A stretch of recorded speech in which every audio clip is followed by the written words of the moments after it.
datang di Sarinembah Farm.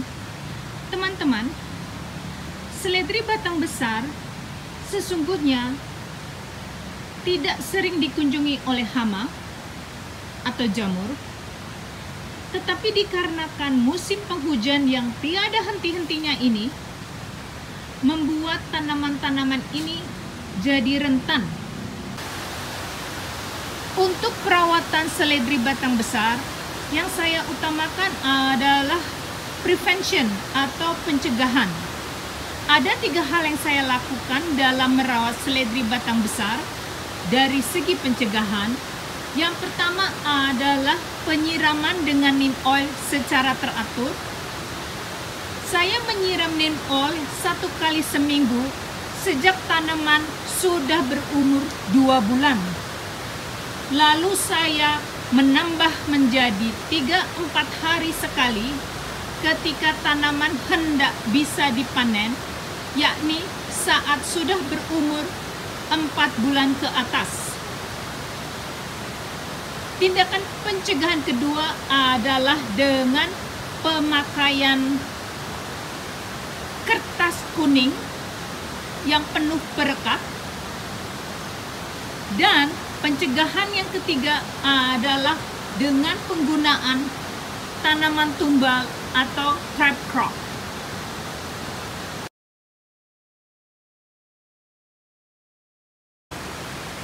Hal pencegahan kedua yang saya lakukan adalah dengan menaruh kertas kuning yang lengket ini, ya, sticky yellow pad.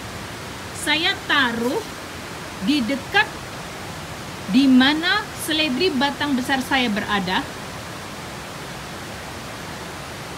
Sifat yang lengket dari kertas tersebut bisa mencegah agar insek-insek yang jahat terperangkap. Dikarenakan warna kuning yang menarik, banyak insek-insek jahat yang terperangkap karena senang dengan warna kuning. Contohnya adalah insek-insek seperti leaf miner dan juga aphid atau kutu daun.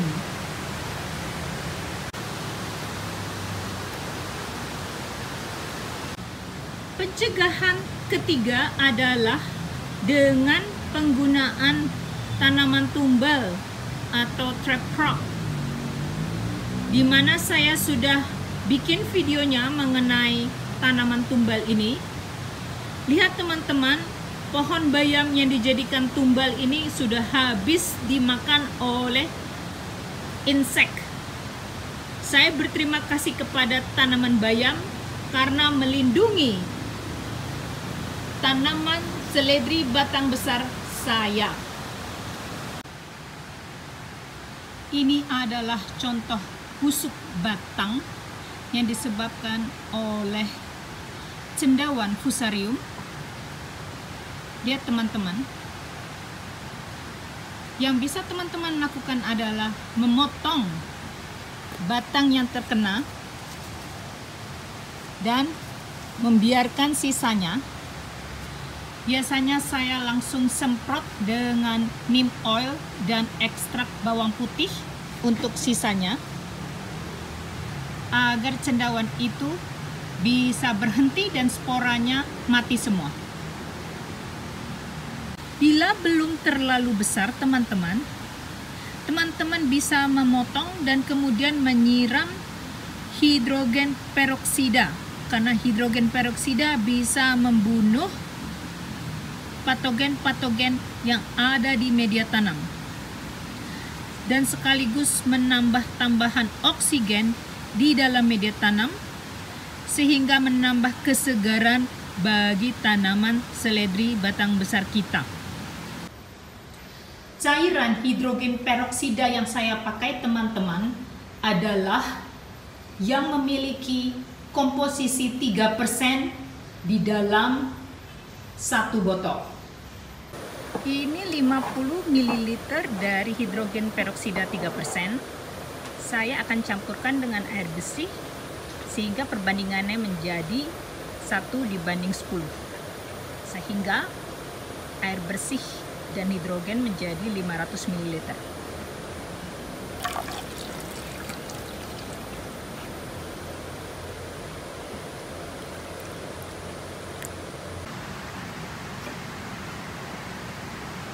Hidrogen peroksida yang disiram ke tanah akan mampu membunuh jamur dan bakteri, tetapi juga mampu memperbaiki aliran oksigen dari akar ke ujung daun.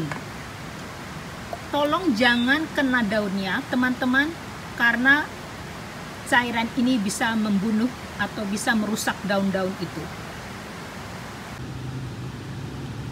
Spora dari cendawan fusarium bisa datang dari mana saja. Bisa dari udara, bisa juga datang dari tanah, sehingga kita tidak tahu dari mana origin dari spora jamur yang jahat ini. Sehingga kadangkala yang terbaik adalah selain memotong yang sudah terkena, teman-teman juga bisa mengganti media tanam bila diperlukan.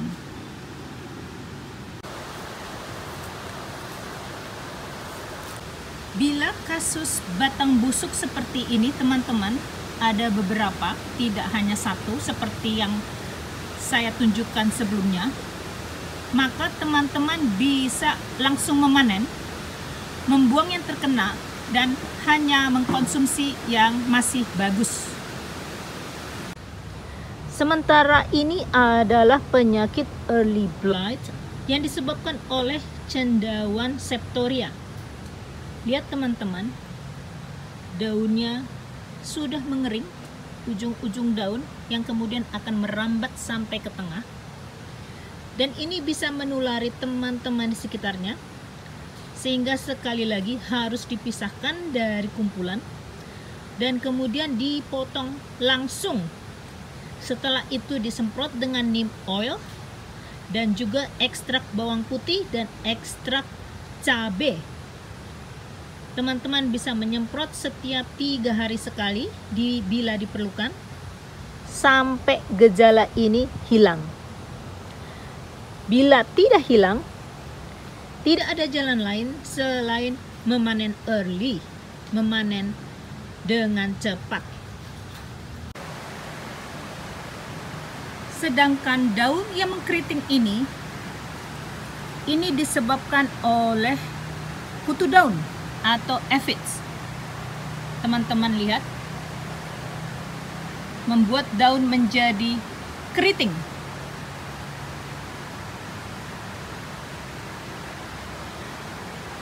Aphid itu susah sekali dibasmi, sehingga biasanya saya menyiram neem oil sebelum aphids itu datang. Bila aphids itu sudah datang, maka tanaman yang terkena harus dipisah dari temannya, karena aphids bisa pergi kemana-mana, dan lalu membuang semua batang daun yang sudah terkena, dan melihat apakah sisanya masih bisa diselamatkan. Walaupun aphids bisa pergi dalam 1 hari, biasanya dia kembali keesokan harinya. Jadi sebaiknya dibuang jauh-jauh dan kita siram dengan neem oil untuk batang dan daun yang masih sehat. Jadi itulah 3 gangguan dari seledri batang besar. Yang pertama adalah busuk batang yang disebabkan oleh jamur fusarium. Yang kedua adalah light blight yang disebabkan oleh cendawan septoria. Dan yang terakhir adalah kutu daun atau aphids. Semuanya manageable selama kita mengantisipasi dengan baik dan melakukan pencegahan dari awal. Semoga bermanfaat.